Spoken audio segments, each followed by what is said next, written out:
Hello everyone. तो आज की इस वीडियो से हम एक नई सीरीज स्टार्ट करने जा रहे हैं जिसका नाम है DanMachi is it wrong to try to pick up a girl in a dungeon. अभी तक इसके 4 सीजन आ चुके हैं और हम इसके चौथे सीजन का पार्ट 2 एक्सप्लेन करने वाले हैं। तो एपिसोड स्टार्ट करने से पहले मैं इसके पहले पार्ट का थोड़ा सा रिकैप दे देता हूँ। इस एनिमे का प्लॉट ये है कि कुछ गॉड्स होते हैं जो कि धरती पर इंसानों के साथ रहने के लिए आ जाते हैं और अपनी अपनी फैमिलीज बना लेते हैं और इन्हीं फैमिलीज में से एक फैमिली होती है हेस्टिया फैमिली, जिसमें हमारा मेन कैरेक्टर बेल क्रानेल होता है। तो सीजन 4 के पार्ट 1 में होता ये है कि बेल क्रानेल की एक दोस्त होती है जू लियोन, जिसकी फैमिली को बहुत सालों पहले एक दूसरी फैमिली के लोगों ने धोखे से मार दिया होता है और उन लोगों को मारने के लिए ये डंजन में उनके पीछे चली जाती है और इसके पीछे पीछे बेल क्रानेल भी अपनी पूरी टीम लेकर उसे रोकने के लिए चला जाता है। लेकिन इनके दुश्मन डंजन के 20वें फ्लोर पर ही एक ऐसे मॉन्स्टर को बुला लेते हैं जिसे मारना इम्पॉसिबल है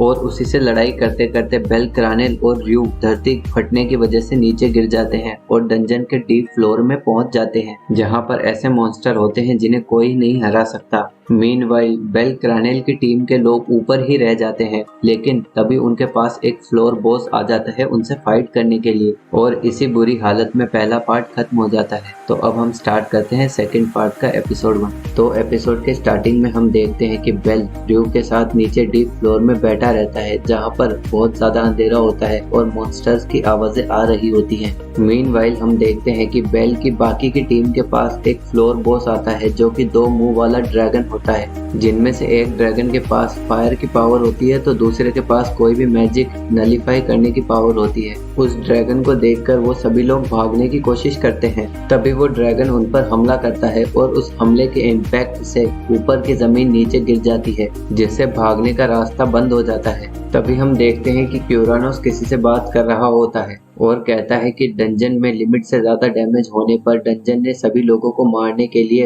एक मॉन्स्टर को पैदा कर दिया है जो कि तब तक नहीं रुकेगा जब तक कि उस डंजन के फ्लोर पर खड़े सब लोग ना मर जाएं। लेकिन चीजें यहीं खत्म नहीं होती। अब जगरनॉट ने चलना शुरू कर दिया है और वो डीप फ्लोर्स की तरफ जा रहा है। मैंने हेस्टिया फैमिली को बचाने के लिए रीइंफोर्समेंट भेज दी है, लेकिन मुझे लगता नहीं उनसे कुछ हो पाएगा। उसके अगले सीन में हम देखते हैं कि बेल डीप फ्लोर्स में उस मॉन्स्टर के आने की आवाजें सुन रहा होता है और सोचता है कि शायद वो अभी भी उस चीज के कंट्रोल में है, इसीलिए वो हमारे पीछे आ रहा है। मेरे हाथ की सभी हड्डियां टूट चुकी हैं। ये सांस लेने पर भी दर्द कर रहा है और मिस यू भी बहुत ज्यादा इंजर्ड है। इस हालत में मैं उस मॉन्स्टर से नहीं लड़ सकता, इसीलिए मुझे आगे बढ़ना होगा। लेकिन मुझे नहीं पता कि उन परछाइयों के पीछे कौन से मॉन्स्टर छुपे बैठे हैं। लेकिन मैं यहाँ खड़ा रहकर उस मॉन्स्टर के आने का इंतजार भी नहीं कर सकता। ये क्या हो रहा है? मैं कुछ भी ठीक से सोच नहीं पा रहा हूँ। क्या यही डीप फ्लोर्स है जिनके बारे में लोग बातें करते हैं? मीनवाइल बेल की टीम एस्केप रूट बंद होने की वजह से वहीं पर फंस जाती है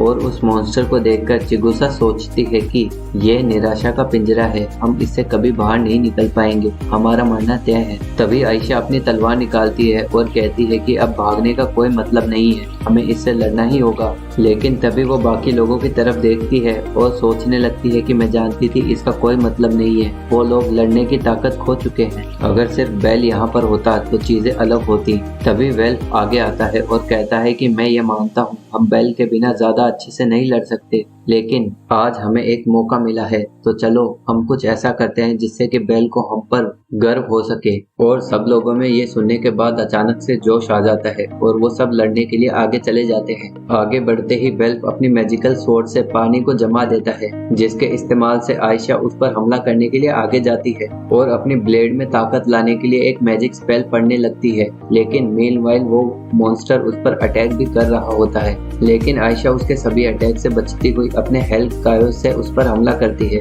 तभी उस ड्रैगन का दूसरा मुंह उस मैजिक को नलीफाई कर देता है। यह देखकर आयशा सबसे कहती है कि अगर हम दूर से हमला नहीं कर सकते तो हमें उसके इतने पास जाना होगा जहां से वो हमारे मैजिक को नलीफाई ना कर सके। तभी हारुही में बाकी की टीम पर अपना बूस्ट मैजिक इस्तेमाल करती है, जिसके सहारे वो लोग उस ड्रैगन के सामने टिक पाते हैं। मीनवाइल गॉडेस हेस्टिया र्यू के दोस्तों के पास जाती है और उन्हें बताती है कि वो एक मर्डर इन्वेस्टिगेशन में पाई गई है। लगता है कि र्यू अपनी फैमिली का बदला लेने के लिए डंजन में उन लोगों को मारने के लिए गई है। उसके अगले सीन में हम देखते हैं कि बेल र्यू को उठाकर डंजन में आगे चल रहा होता है। तभी वो मॉन्स्टर डंजन के ऊपर के फ्लोर को तोड़कर नीचे आ जाता है। मीनवाइल वेल्फ और बाकी लोग उस ड्रैगन से लड़ाई कर रहे होते हैं, लेकिन वो उस ड्रैगन को छू भी नहीं पाते। तभी आयशा उस पर एक हमला कर देती है और वो ड्रैगन नीचे पानी में चला जाता है और अचानक से बाहर आकर उन पर हमला करता है, लेकिन वो लोग बच जाते हैं। ये देखकर लिली सोचती है कि इस मॉन्स्टर की तो कोई भी कमजोरी नहीं है। मेरे दोस्त सरवाइव करने के लिए इतनी मुश्किल से लड़ रहे हैं और मैं यहाँ पर बैठकर कुछ भी नहीं कर पा रही। तभी डैफ्ने उसे कहती है कि तुम्हें अपना फोकस नहीं खोना चाहिए। एक ग्रेट लीडर कभी भी उन चीजों के सामने नहीं आता जिन्हें वो कंट्रोल ना कर सके। तभी वो छत की तरफ देखती है और मिकोटो को वापस बुलाती है और उससे अपना ग्रेविटी मैजिक यूज करने को कहती है, जिसके बाद मिकोटो अपने स्पेल की मदद से उस ड्रैगन के चारों तरफ की ग्रेविटी को बहुत ज्यादा बढ़ा देती है, जिसकी वजह से ऊपर की बेलें नीचे गिर जाती हैं और वो ड्रैगन उन्हीं में फंस के रह जाता है। जिसके बाद वो सभी लोग अपनी पूरी ताकत से उस ड्रैगन पर हमला करते हैं, लेकिन तभी उस मॉन्स्टर को बचाने के लिए उसके दोस्त भी वहाँ पर आ जाते हैं। मीनवाइल उनकी हीलर वहाँ पर खड़ी रहकर ये सब कुछ देख रही होती है और कहती है कि ये बहुत ही होपलेस है, हम लड़ भी क्यों रहे हैं जब हम जीत ही नहीं सकते। तभी डाफने उसके सर पर एक टपली मारती है और कहती है कि दिमाग से पैदल हीलर, तुम अपना काम ठीक से क्यों नहीं कर रही हो? तुम अकेली नहीं हो जो ये सब देखकर डर गई है। सभी लोग अंदर से डरे हुए हैं, पर फिर भी वो जिंदा रहने के लिए लड़ाई कर रहे हैं और मैं भी इसी वक्त हार नहीं मानने वाली हूँ। तो उठो और लोगों को हील करो और अपने पास्ट को भूलकर अपने फ्यूचर की तरफ देखो। तभी कसांड्रा उठती है और लोगों को हील करने के लिए अपना मैजिक इस्तेमाल करती है और इसी के साथ ये एपिसोड खत्म हो जाता है। Thanks for watching.